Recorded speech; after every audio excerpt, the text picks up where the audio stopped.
The dynamic duo is back.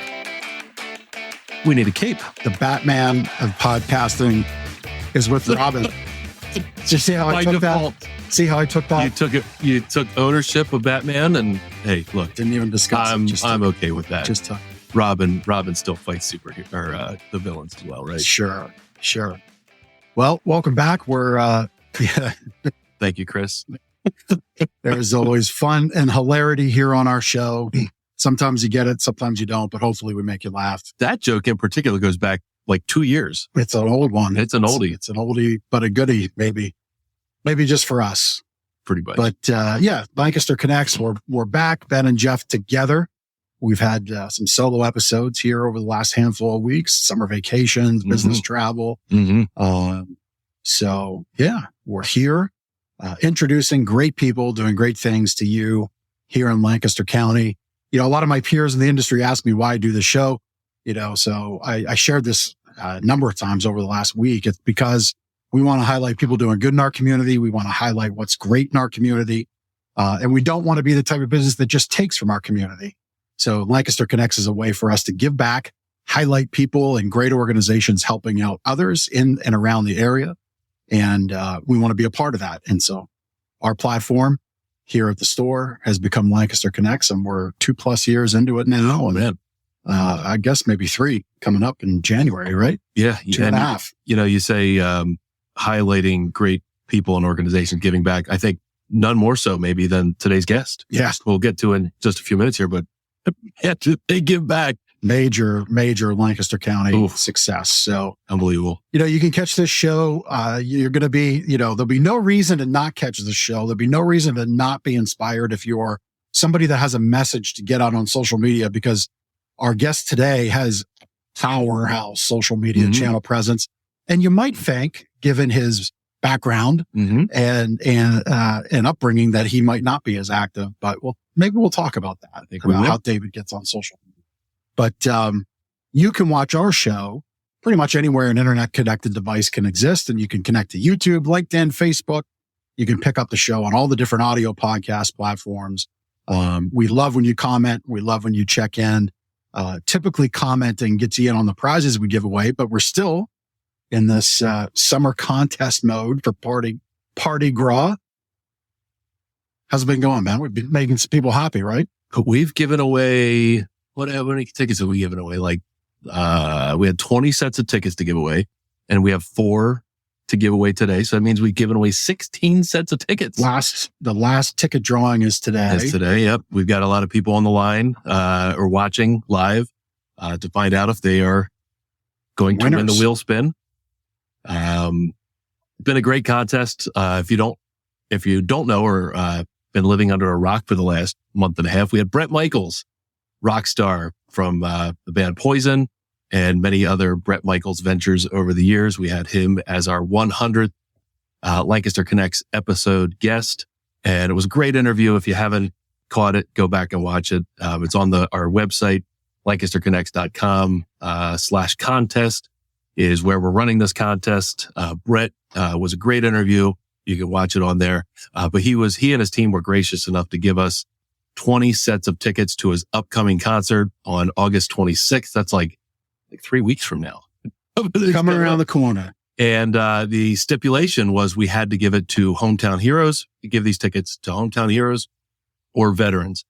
So those who actively and selflessly give back to their community, right? So Bret likes to highlight or feature hometown heroes and veterans during his concert. And we are giving away those tickets. All you have to do is go to lancasterconnects.com /contest. It's a photo nomination contest. So you just go there, give us a little bit of information, name and email, and you're nominating somebody. It could be yourself. It could be a friend. It could be a family member, anyone who's a hero in the community. That could be police, fire, EMS, nurses, et cetera, or a veteran. There's 2 different pages. You'll see the buttons on that website to do that. But yeah, today's the last giveaway day for the regular tickets. So we're giving away 2 tickets to heroes and 2 tickets to veterans today. And then there's the VIP giveaway that's going to run through next week's, or it'll end right before next week's episode. We'll have to cut that off probably by around noon or so. Well, I think we'll Sunday at midnight. Sunday at midnight. This way it's dialed in Sunday at midnight. That's a good point. Yep. And that's that. So if you're in the running, and you're in the running for that VIP experience, which basically the person right there on the screen, the person with the most likes, shares, interactions, that's calculated by that measurement that Chris is highlighting on the screen. That'll be the winner. We'll have one VIP experience winner for veterans tickets and one for Hometown Hero tickets. So this is the week to share. This is the week to start putting it out on your social channels. Some of you are way out front. Some of you are bringing up the rear, so to say, to put it nicely.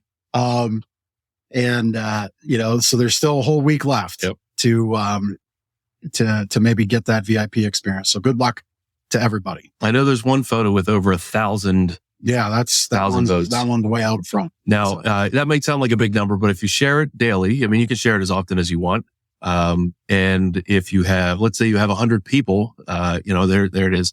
Their Facebook friends or fans, they can vote daily. So you can get up to 1,000 pretty quickly. You just have to ask for it. You have to actively do it. So That's right. And so, we're excited. I'm excited to see how this all wraps up. Yep. It's been a fun 6 weeks or so promoting this, and a lot of people get to go and enjoy that concert August 26th at Hollywood Casino Penn National Race Track.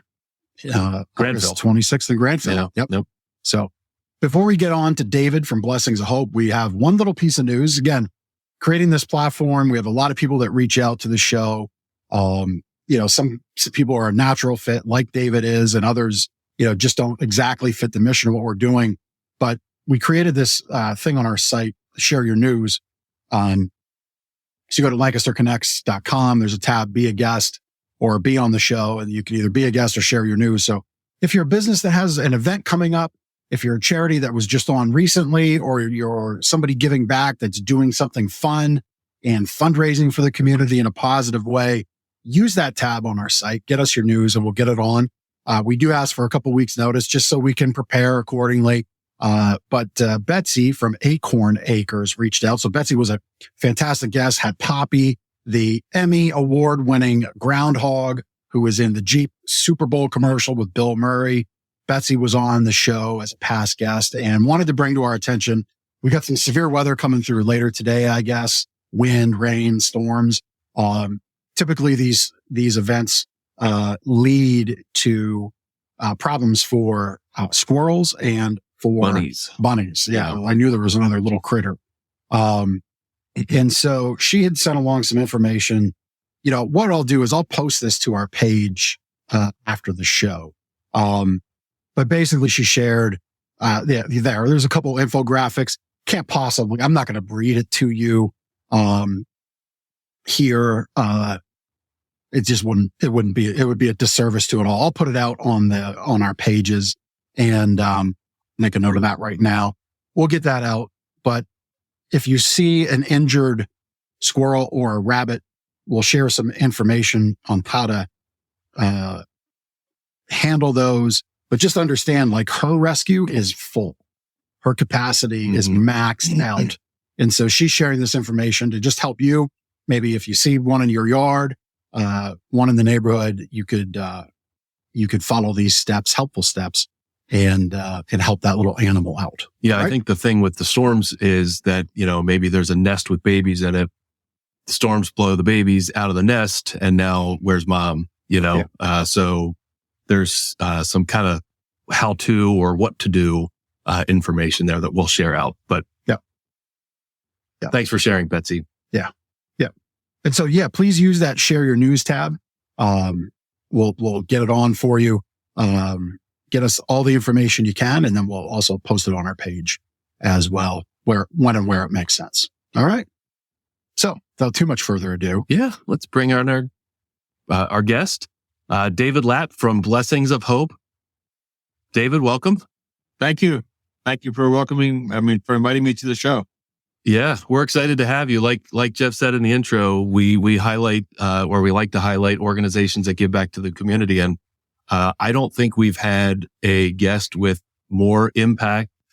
Not that others don't have impact, but like the size of the operation, the amount of volunteers and the amount of food you provide to our community and beyond. It's just staggering, and we'll get into some of that with you. So, again, welcome to the show. We're excited to talk to you about Blessings of Hope. So, where did you grow up, David? And when did you make Lancaster your home? Well, I actually grew up in New Holland, north of New Holland, Shirk Road, Linden Grove. For those of you who know the area, I went to a one-room schoolhouse, Linden Grove Road. When I was 13, our family moved to Indiana to farm. And so we were in Indiana for about 10 years. This was East Central Indiana, just north of Interstate 70. And at one point, we were farming 400 acres with horses. And we were milking about 100 cows. Wow. There was 5 of us that were full-time in the farming. My dad was always more into greenhouses, raising flowers, vegetable plants, that kind of thing. So everywhere we went, he would build a new greenhouse, and that was his thing. But grew up on a farm. In 2005, we were excommunicated from the Amish church. Grew up horse and buggy. We didn't have any tractors in the fields, no cars, anything like that. 8th grade education, like I shared earlier. We were excommunicated from the Amish church in 2005, and then moved back to Pennsylvania right after that. Okay. And now you're in the New Holland area or similar? We live in Ephrata. Yeah. Okay. Yep. We live about 3 miles from where I grew up initially, or where I was born. Okay. So horse and buggy, even in Indiana, you were horse and buggy as well. And what did you say? 400 acres with horses? Yeah, we would do rotational grazing. We had dairy farms, so a lot of that was grass, but it was still, overall everything was. We would do all our farming with horses. So wow, that's truly impressive.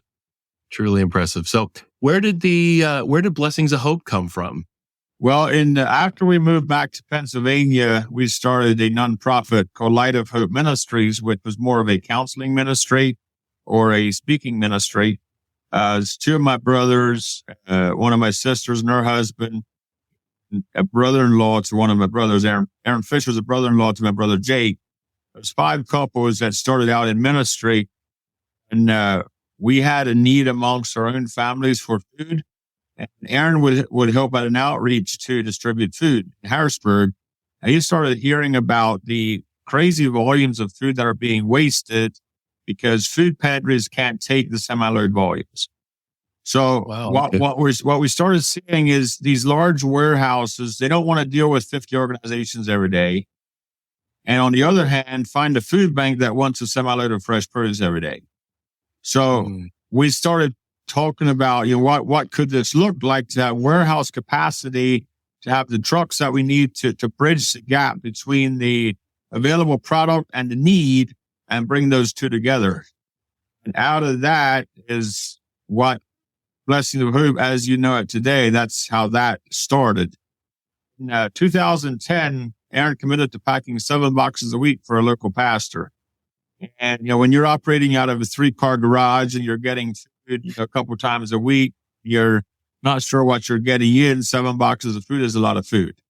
Mm-hmm. And it would take, most of the day to pack those 7 boxes because, we had food, but there was usually 1 or 2 items, that we would get in every, once a week. And then finding that variety to make a nice box was a challenge early on. Right now on a packing shift, they can pack 1,500 boxes in a 2-hour shift. It's hardly realized. So in less than 15 years, you went from 7 boxes a day in a garage. 7 boxes a week. A week to 1,500 in a shift. A 2-hour shift. 2-hour shift. I'm thinking that's impressive for 8 hours. No, that's a 2-hour shift. David's like, keep up, young men. Keep up with us here. The most we packed in one day was 6,700 boxes. That was in 2020 over COVID. We were packing boxes 3 shifts a day. It was around 6,700 boxes that we packed in one day in 2020. So what exactly is in a box of food? Is there Is there like a process, a typical It's packing list? usually an assortment of what we have available. See, unlike a traditional warehouse, we don't place an order for a specific product. We get a phone call saying this product is available. Do you want it or don't you? And then we say yes or no. And Okay. there's so much food available. According to USDA website, 30 to 40% of all food produced in America is wasted.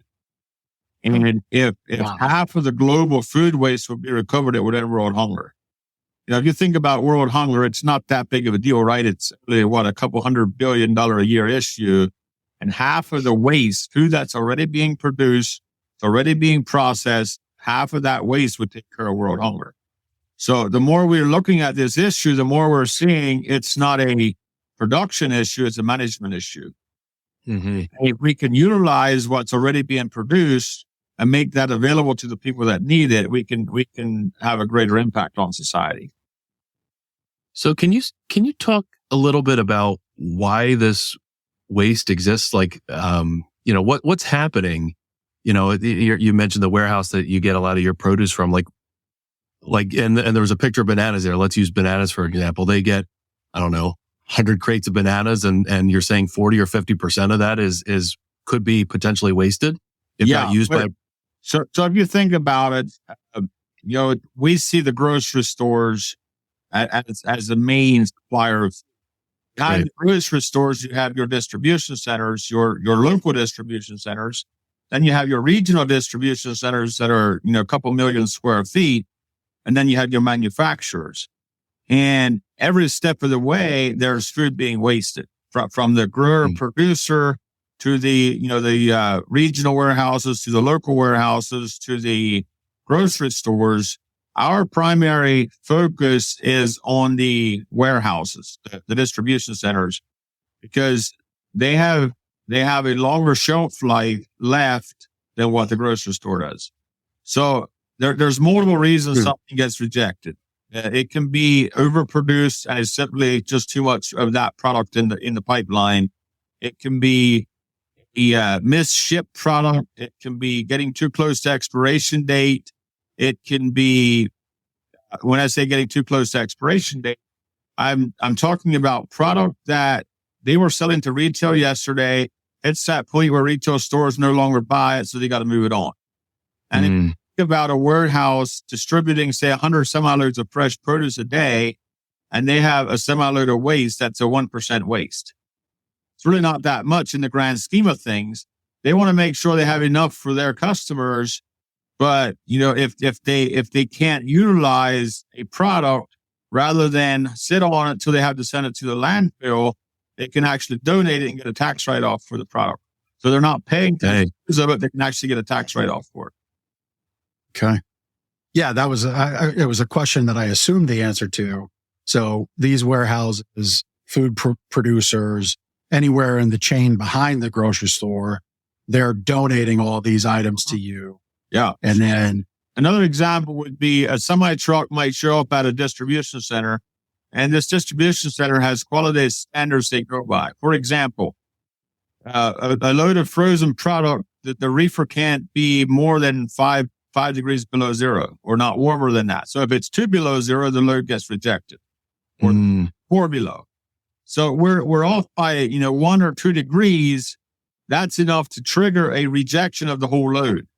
Another example we've had is where 2 skids at the back of a semi-truck were leaning against the side wall, and a semi-load of chicken was rejected for that. 19 skids of perfect product, fresh product, because 2 skids were leaning against the side wall.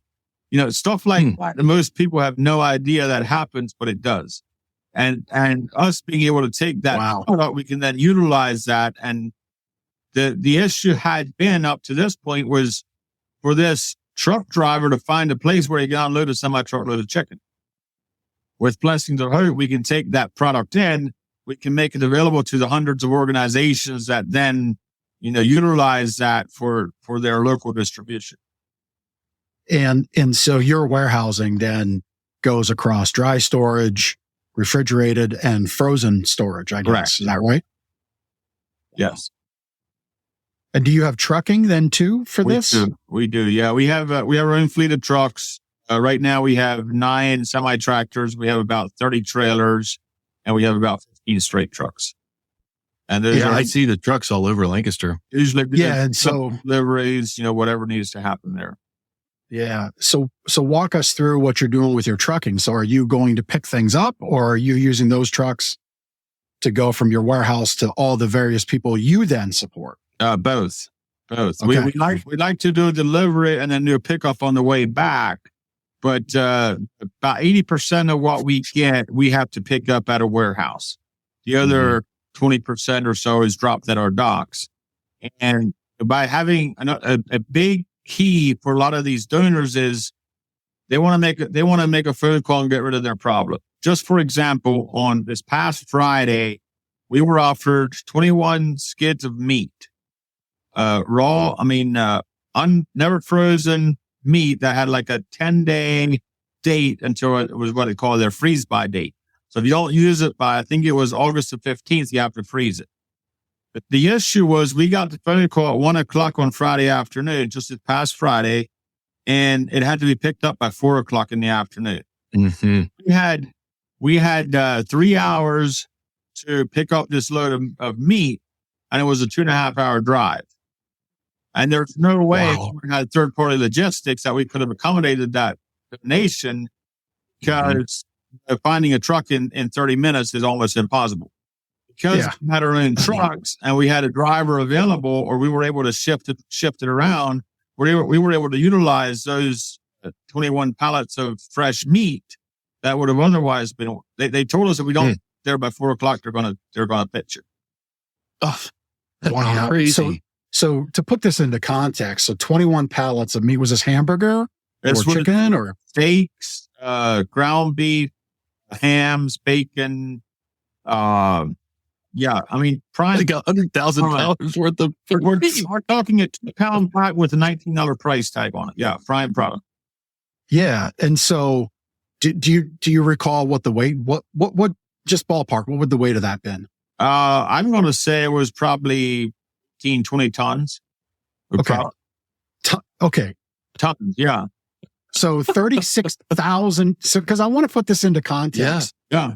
Let's set aside the price. Yeah. Right. Because you're not about, you don't communicate to your volunteers or your food banks or to the end user who gets your boxes of food.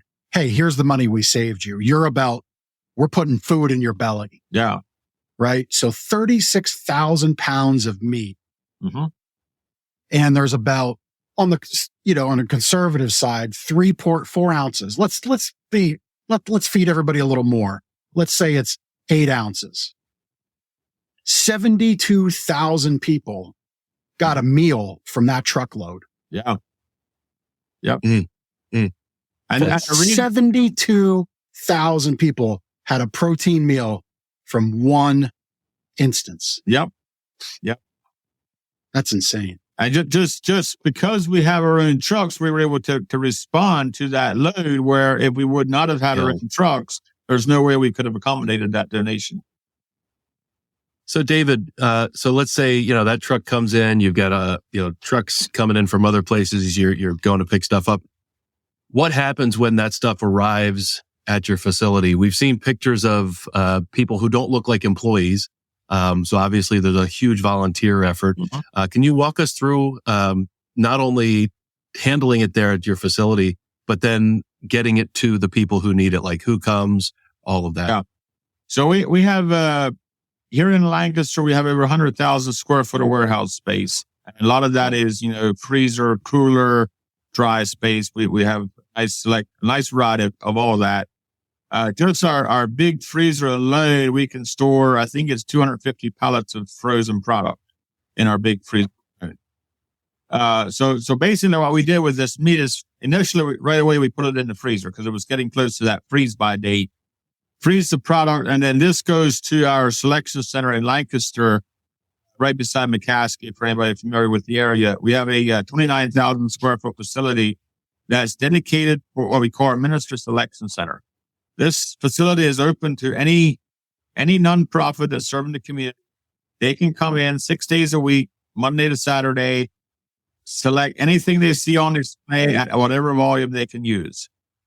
they will pay a handling fee that covers their operational costs to get that product to them. Mm-hmm. They're not paying anything for the product. What they're paying for is the opportunity to come to one location, select food from 200 different donors' donations at whatever volume they can use. And at this point, that handling fee is 27 cents a pound. That will be going up to 31 cents a pound here in September. But that process, our model allows us to continue growing. The only thing we need to fundraise for is for food that we send to inner city missions. And that there's an unlimited amount of free food available. The question is, how fast can we build the infrastructure to bring that in? So at our selection center in Lancaster, it's like I said, 29,000 square foot. They'll come in, they'll get a shopping cart, whatever they see they can use, whatever volume they can use, and then they'll pay that handling fee. So it would either go through that, or it would go through what we call our Hands of Hope boxes, which is a pre-packed, about 40-pound box of food that is ready to give out at an outreach. So churches, they'll order, say, 100 boxes of food to be delivered on a Saturday morning at 10 o'clock. They don't need any facilities. They can distribute right off the back of our truck on their parking lot, distribute the food to 100 families, and our driver comes back. So those are two of our main programs. And then the outreaches that we do, where we just send a truckload of food into, say, Baltimore, Philadelphia, Harrisburg, New York City, one of the bigger cities around us, it's a way for us to manage our inventory. For example, 2 weeks ago, I walked into our cooler. There was 15 skids of blackberries. And we're talking that the small 8-ounce packets, whatever they are, they're like $4 or $5 a piece at Giant. Yeah, we buy them all the time in our house. Yep. Now, the only issue is they're ripe. You have about 2 or 3 days to do something with them. So those are not all going to move through our selection center. No, we can freeze some of them, but we can also then outreach some of those, where we just send a skid of the different products, send them to Philadelphia, bless hundreds of families with those, and they can utilize the product rather than see it being wasted. That's amazing. That's amazing that you would do that. Wow. So I'm going to make a little bit of a left turn here, because there's a theme that's come up in the last handful of shows where we see private individuals step in and fill a void. And I don't want to make this political, but I guess I'm going to make it political. So, and it's appropriate because you said that you had that, I think it was the opportunity for the 21 pallets of food, or no, there was a chicken order because 2 in the back hit the wall. I'm guessing that's a regulation of some sort somewhere along the line.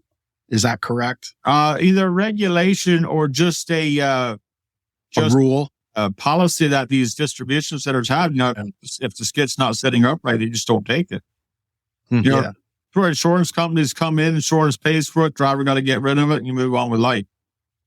Yeah. I mean, I guess my point is at times in our society, there's a lot of different rules that seem to be around, and not that we want to break rules and not that we want to do unsafe things, but it really blew my mind early in the show where you said we don't have I forget how you phrased it. We don't have a food production problem. We have a management problem. Mm-hmm. And I guess that's more my point here. Like I'm thinking back of Marlene with Tech Centro, largely helping Latina people, Hispanic people get in the workforce, support with English language learning, get them into the workforce. Like there's a private individuals come together to support a subset of the community, and their services are open to everybody, but they do have a specific focus, and they exist because there are some realities of society that are harder to work around if you just accepted the rules. Uh-huh. Right. And here you exist because you say, well, we know these rules in place. We know these policies in place. We know these things happen, but boy, it's a shame that there's so much waste. What can we do about it? So where do you feel that inspiration came originally, like to kind of fill that void? I mean, what made you ask that big question of how do we scoop up this 30 to 40% of food waste and get it into get into people's bellies and bless them. Right. At this point, we're not getting close to the 30 to 40% of food waste. We estimate at this point we're about a 0.0035% of what's being wasted is what we're recouping at this point. So we are. I mean, that's staggering when you talk about like scratch the tip of the iceberg or whatsoever. My goodness. Inspirational where it got started. Aaron Fisher, one of my partners, grew up in a food insecure home, and somebody would bring him a box of food every week. His dad was in a wheelchair. And he just had a passion to do this. And through our transition early on, we were working together very closely with Aaron, and he started coming up with some of these crazy ideas. And we were like, you're crazy. There's no way. He kept talking about these big warehouses and all the trucks, and he had the grand plan of how to do it. But an issue with Aaron is he doesn't like papers or computers. It's all about the people and the process. And yeah, I'm more the details guy. I like to be in the office. I like to take care of the details. And so it was just a great fit to work together. Early on, one of the biggest fights we had was trying to keep things fair. I would try to do my share of the dirty work, and he would try to do his share of the dirty work. And we figured out if we each do what we like to do, we complement each other. So there you go. That was a lot of the fact behind it. Without Aaron's driving passion early on, there's no way it would have gotten to where it is today. And but yeah, it's been a great team effort to work together with Aaron and just figure things out as we go. Yeah, it's an interesting dynamic you and Aaron have. I made a gesture. It's very similar to Ben and I, right? I'm the idea guy. Ben's the detail guy. Yeah. So in your role, what is your specific role with Blessings of Hope? CEO. Okay. Yep. I try to stay out of everybody's way so they can get their work done. That's the first marker of a good CEO, right? Keep the vision and the direction going forward, and let the teams around you do the work. I mean, you shared in our pre-show you have about 100 employees or so. I think we're a little over somewhere between 90 and 100. I'm not sure. I can find out, but I'm not exactly sure where we're at right now. But that's up from 8 in 2020. Okay. Well, yeah. Wow. So you obviously 90, 100 to 100 employees, all doing great things right here in Lancaster and beyond. And I know that includes your drivers and office staff and all of that. But you have a huge army of volunteers. Mm-hmm. And I think a lot of the pictures that we've been seeing, Chris, scroll through on the screen here, shows a lot of the volunteers. Can you talk about not only the amount of volunteers, but what they're doing, how someone can volunteer, all of that? Yeah. Right now we see over 1,400 volunteer positions a week filled. Last year we had 160,000 volunteer hours recorded with almost 16,000 different people. There were 60,000 different volunteer shifts, where people fill the shift. So it's just incredible to see the support of the community. There is there's a huge opportunity that we have to utilize this. The work of the community.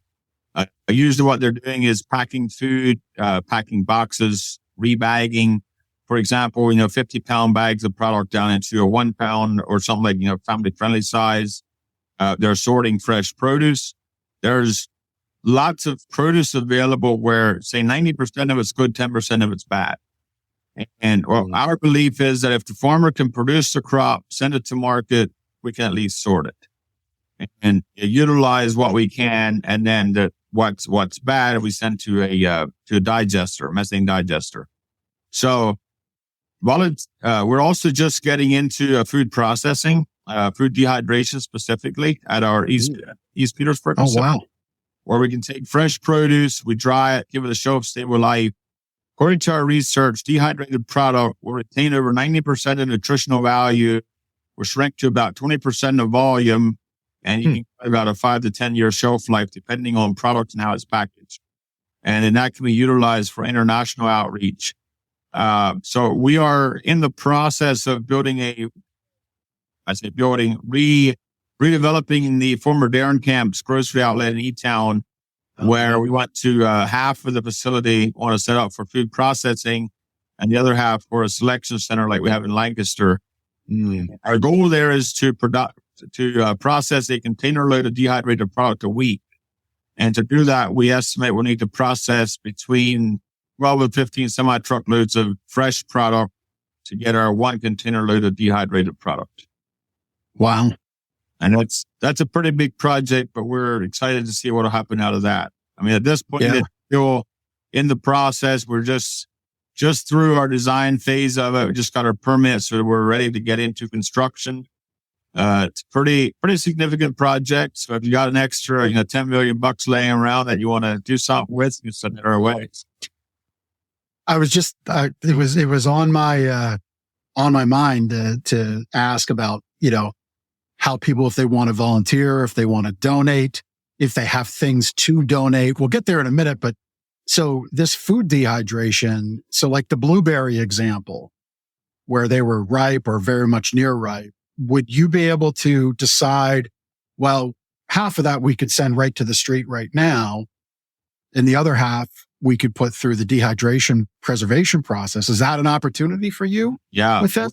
We are. That's wonderful. Right now at our East Petersburg location, we're doing a lot of R&D on what works, how long does it take to dry different products, how much does it end up with. I have a blend here. This is a bag of dehydrated vegetables. It's tomatoes, carrots, peppers, and sweet potatoes. And they estimate this bag would feed 6 people 1 meal. It's the size of my hand. It's just a small bag of product. Okay. So this is product that we've dehydrated at our East Petersburg facility. And we've done nutritional testing on that. Just sort of what blends to put together and some of that kind of stuff. And so when the end user, when the person would go to cook that, I guess they would put that in a pot of water, boil it, and it comes up. And I think 2 gallons of water, I think, is what they would add to that little bag of dried vegetables. And then that would fill a pot of soup. What was a gallon of water? Maybe, not exactly sure. That's a huge opportunity for you there. That's really cool. Yeah. That's pretty incredible. Yeah. The way the food's available, if we can figure out how to utilize it when it's right, because there is so much fresh produce available at the peak of its life that just ends up rotting because we don't have a process to do something with it. Yeah. Yeah. I'm going to bring it up again because I love how you said it. It's really sticking with me, is that, and I think this is an appropriate quote for your personal life, maybe your faith life, for the problems you have in life. You mentioned we don't have a food problem. We have a management problem. Mm-hmm. Right. Yeah. Maybe we don't have it.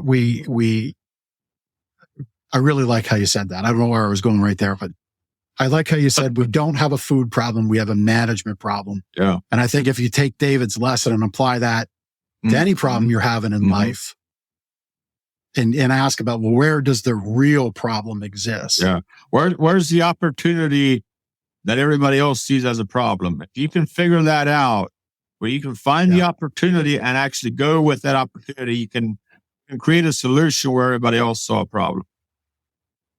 David, I have a question. So, you mentioned the local nonprofits. They're able to come to your location near McCaskey, I believe you said, in Lancaster City, and they can purchase at about 27 or 31 cents a pound.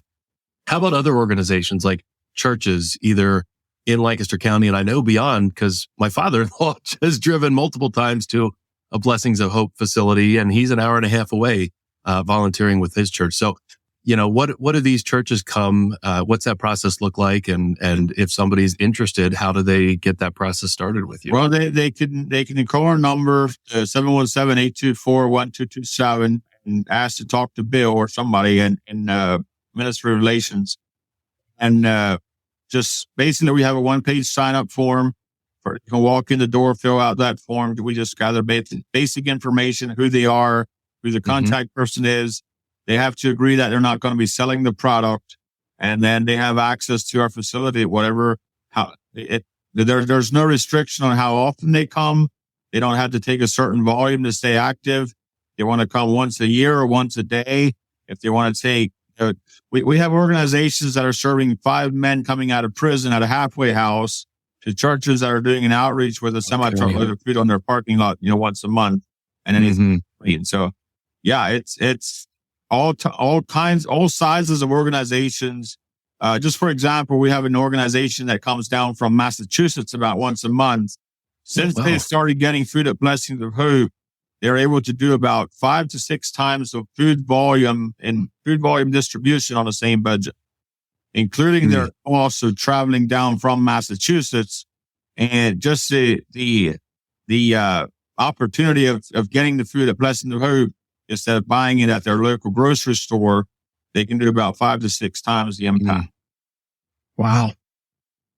Yeah, I'm curious, is there anybody else nationally that you know of doing something similar to this? Like, are you learning from somebody else, or is this like you're blazing the trail with? I'm not aware of any organization that has the selection center model. I know there's different organizations where they have an online list. This is available. We're going to send you this product or whatever. There's more organizations that I'm aware of that do that. I am not aware of any other nonprofit organization that has more the retail model that we do, where we have, set up like a grocery store. People come in, they see what we have. They can physically touch, feel, smell the product, and then take whatever volume they can use. And that's actually a good question too. So, the other organizations, is their price still 27 cents a pound? I am not sure what their price is. I know there's some organizations that don't charge anything, and then that have a handling fee, attached that they pass on to the organization. Gotcha. Well, I meant like other organizations coming to you, Blessings of Hope. Is it anybody that comes that qualifies is 27 cents a pound? Any nonprofit, they pay the 27 cents a pound handling fee. Yep. And that's across all food types. So obviously meat is more expensive. They're not buying food. They're not paying anything for the food. They're paying for the service. They're paying for the opportunity to select that at one location, and our operational costs to get the product to. Yep, that makes sense. Okay. Yeah, we had HVAC crews on the roof today, so we know that magic HVAC ferries don't just make it cold. Yeah, there's a cost. There's a cost, right? We've not figured out yet how to roll into a Love's truck stop until then. By faith, we want to put fuel in this truck. You usually want a credit card. Yeah, exactly. I like that. And so, obviously, people can go to blessingsofhope.com. If they want to contact you to donate food, please do.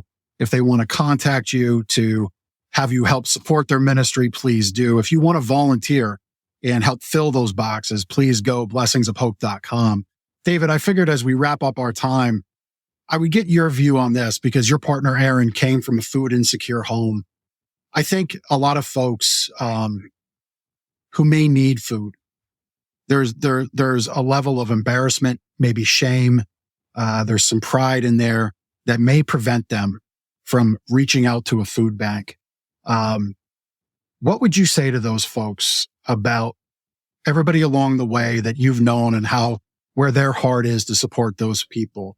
What would you say to them to help them I don't want to get over it is not the right phrase, but to help them make that move to come to whomever it is where they can go to get your food? Well, another thing, a program I have not talked about is our volunteers, after a volunteership, they'll get a voucher that's good for one trip to our selection center where they can also pay a handling fee to select food. And there's a large number of our volunteers would technically qualify for low-income food support, but this is a way they could give of their time and then still get the food support that they need. Also, the volunteers that don't need that voucher, they can give it to somebody else that can then utilize that voucher on their behalf. So that's one thing.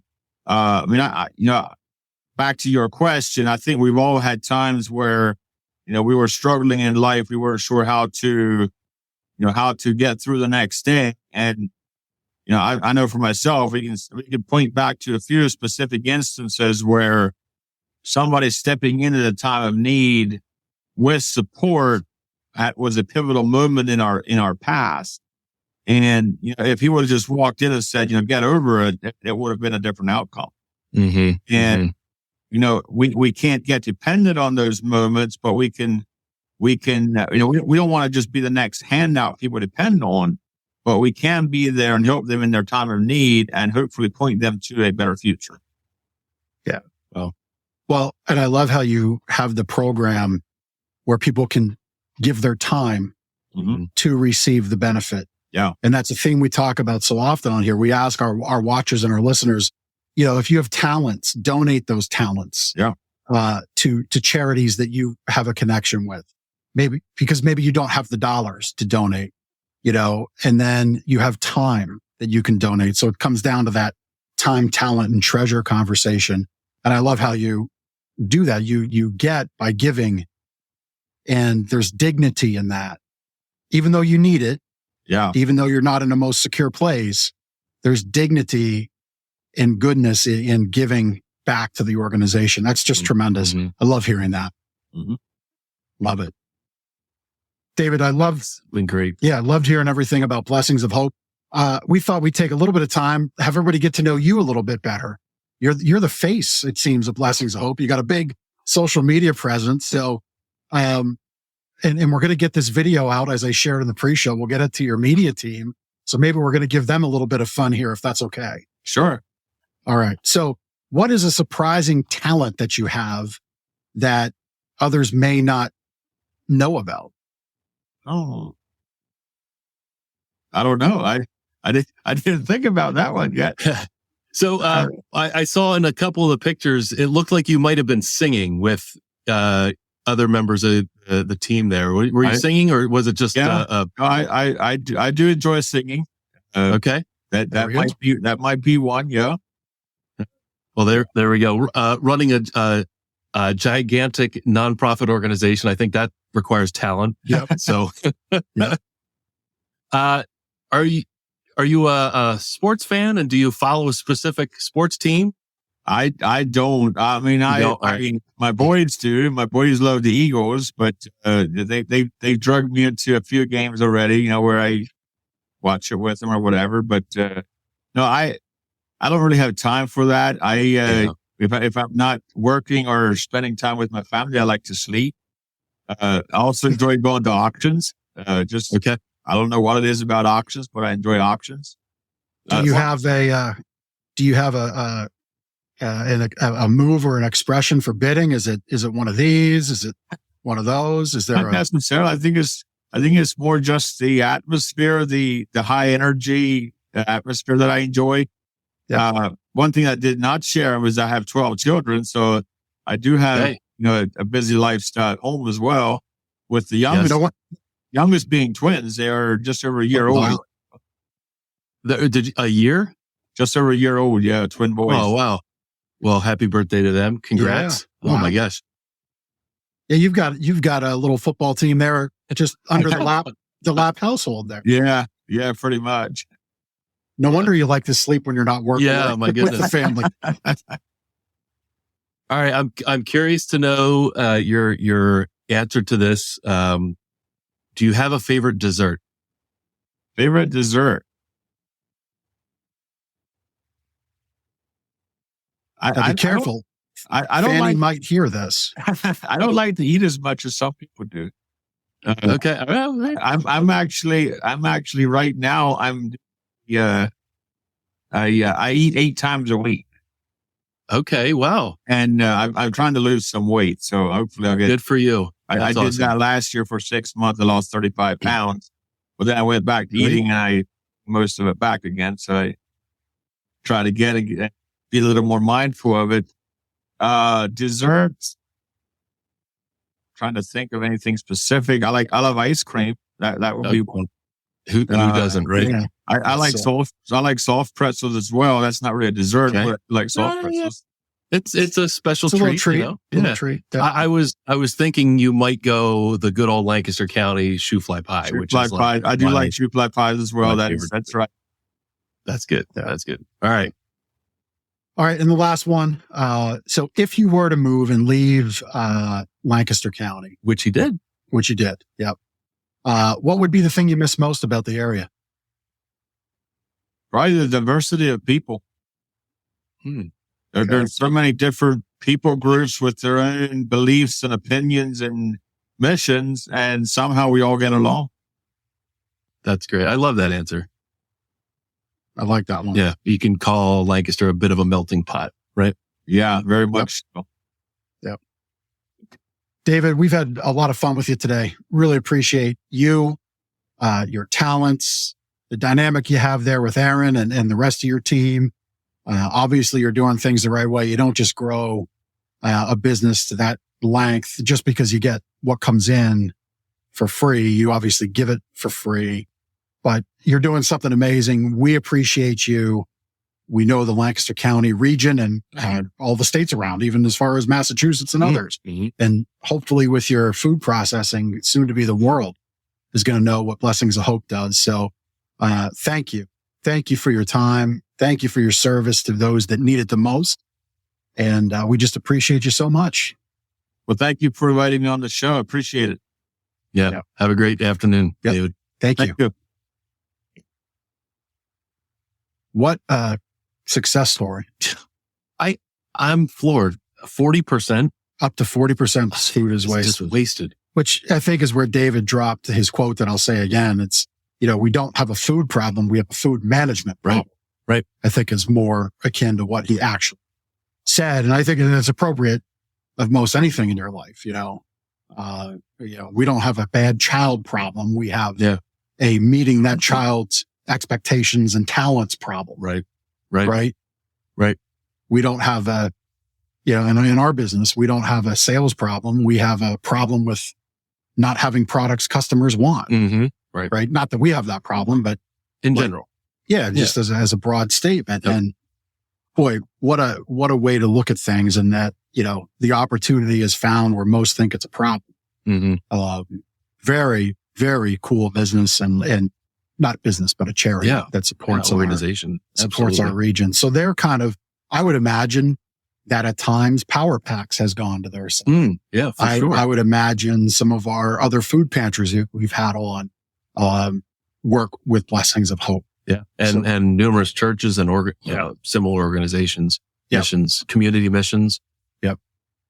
Yeah. So just tremendous kudos and thank you and feeling of gratitude to David and his team. And, they're making it happen. That food dehydrating thing's pretty cool. Yeah. So we'll see what happens there at the old Darren camps in E-Town. Oh, and I love that. They've got multiple warehouses and facilities, and they're probably taking over buildings that have remained dormant for the last handful of years. I mean, it's been probably 6 or 7 years since Darren camps left that facility in Elizabethtown, and it's probably sat empty since then. So, which, good stewards of the money coming in, right? Because it would be real flashy and really nice to put on your reports annually.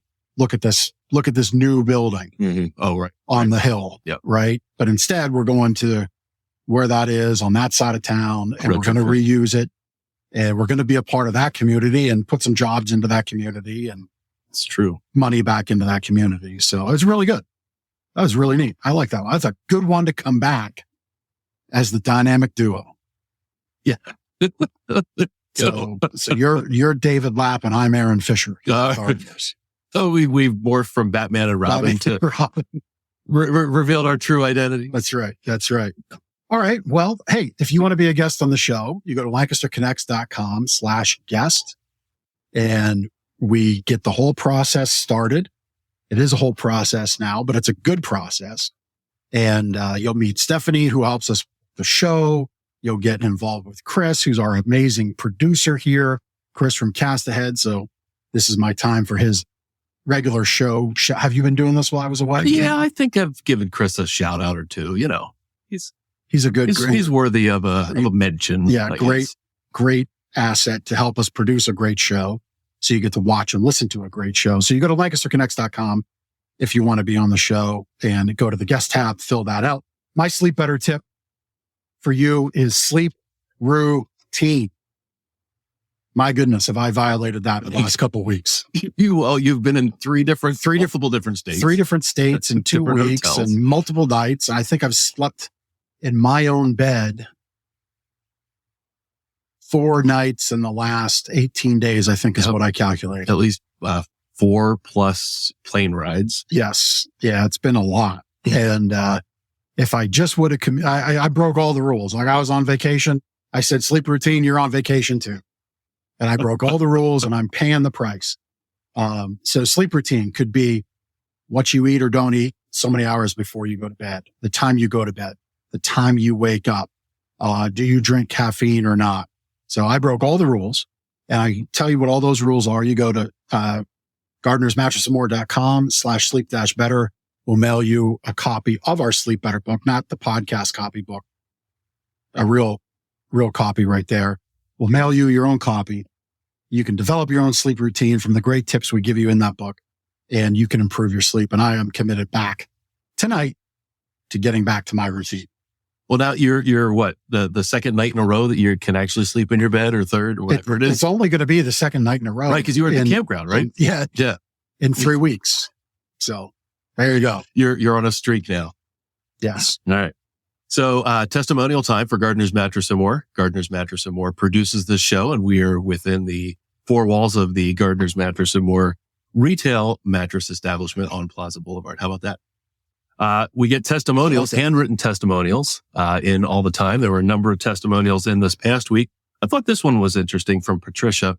No 2 customers are the same.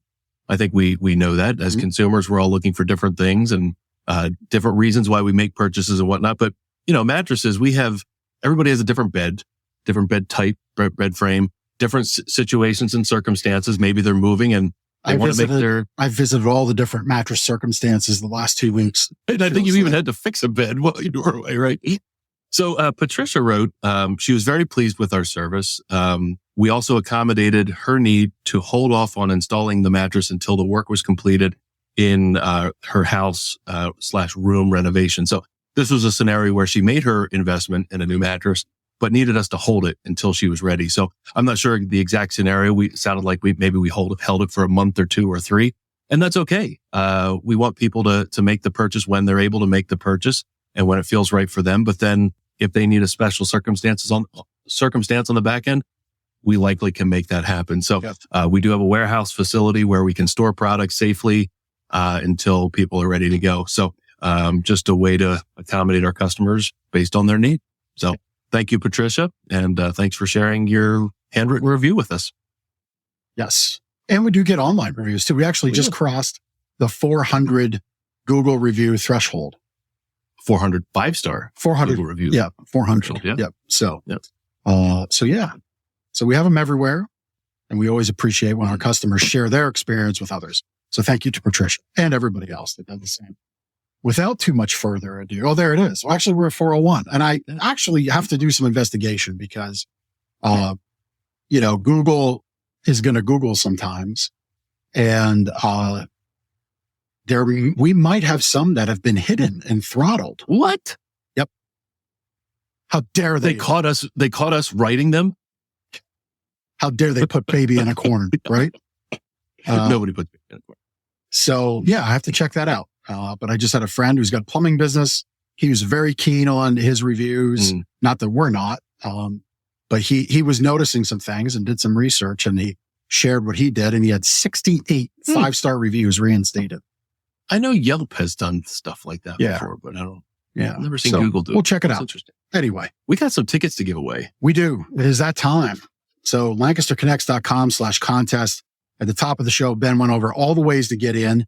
So at this point, you can still get in, but you're getting in after we do the drawing for the VIP experience, which means you'd have to do a whole lot of sharing, a whole lot of caring, a whole lot of shaking and moving to get in on the shindig on April 26th and get on stage in the VIP experience. But it can be done. It can be done. It's still the open contest. It's still a horse race. And so, let's get to spinning the wheel. We're going to do Hometown Heroes first. Yep. So we've got 4 of these to give away. So pretty good odds for the people on the wheel. Rand Hill. Is that what that says? There we go. Rand Hill. So no, we have two and two. Yeah, right? 2 heroes and 2 veterans. Yep, 4 total. Little rusty the last couple of weeks. Sorry, my bad. Do you remember how to do this? Yeah. There we go. Let's go give it another spin. We should have some music in the background. I mean, is that a little too much to ask? Well, I don't know. We got that copyright smackdown That's the other week. Jennifer Spangler. So congratulations to Rand Hill and Jennifer Spangler. And to all of our people who have entered. These are all hometown heroes and they are all veterans. So thank you so much for your service to our community and our country. Very much appreciate all of you. And go ahead, give it a spin, Chris. Wow, look at that. Got a lot of people in the vet contest. That's great. Yeah, that one kind of exploded on us. That's great. And of course, if you won in past weeks, you're not in this week's. Right. But you can still went. Congratulations, Michelle. Give that another spin there, Chris. This is the last ticket giveaway. Another set of tickets. Go ahead. Spin that wheel. And this is why it pays to have a great production team, because Chris brought this in. I mean, he made this look all great. If you need somebody, Melanie Deeroff, there we go. You need somebody great for your podcast show. Chris and his team are the people. So congratulations, Melody. All of our winners we will reach out to this week. Those 4 will reach out to past winners. We've already reached out. We will get your name and information to Hollywood Casino, who will provide the tickets and get you all the details from there. Yeah. And Rand, Jennifer, congratulations on this week, winning for the hero side of the contest, and Michelle and Melody for the veteran side. Congratulations. I feel like it's over. We've had this whole run. Well, we got one more week. So we've got the great big VIP week. So tune in next week for that. We'll be very excited to deliver that. And we have a great guest next week, as we're booked up through September. Pretty much the end of September. Yeah. Love it. Yep. Love it. So thank you for all of our guests to come and all of our guests that have been on. Thank you to Chris for producing a great show. Thank you to you for watching, and we'll see you next week. Till the next connection on Lancaster Connects.